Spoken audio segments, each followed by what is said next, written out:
wach moro maber kanyo itiso ni clean energy kata mana teko maler. Yes. Seche bende koro wantiere kod lokruok chal mar kor lwasi, iyudo kijiwo oganda mondo mi koro ochak tiyo kod teko maler kata clean energy kaka iluonge no. Nyiswa ni to ere kaka teko mar chieng' inyalo tigo kaka teko maler?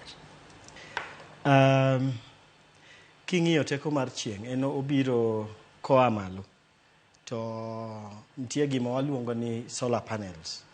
Koro magi ema kawe. King'iyo teko moko ibo yudo ni nitie iro magigolo ma kelo gimoro miluongo ni carbon mang'eny.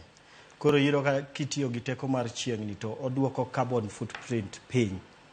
Mano miyo wanyalo konyo gima waluongo ni climate change ma waneno. King'iyo kaka koth osebedo ka chwe, ochwe ma okalo mpaka.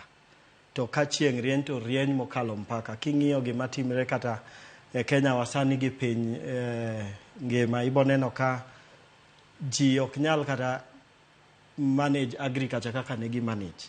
Nikech gimoro amora lokre. So wach chieng' ni iyudo ka eneno ler.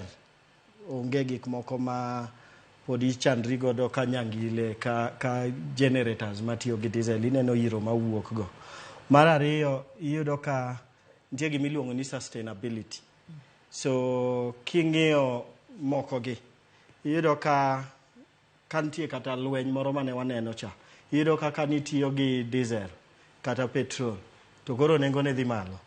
To kitiyo gi chieng' to chieng' ing'e ni onge ng'ama bo nyisi ni koro adino ni. Ok ichule. Koro mano miyo in gadiera kode. To kata king'iyo energy mawuok kuom pi, nikech pi be miyowa energy. Ibo yudo ni kipimo ariyogi, tibo yudo ni ndalo ma chieng' rieny to kibe yudo koth. Inyalo bedo dweche 2-3 ka ok ine koth. Lakini chieng' to kata ka koth chwe to nyaka iyud chieng'. Koro in gadiera kode moingo sources moko ma wayude e mach. To king'iyo gi angolo kata mana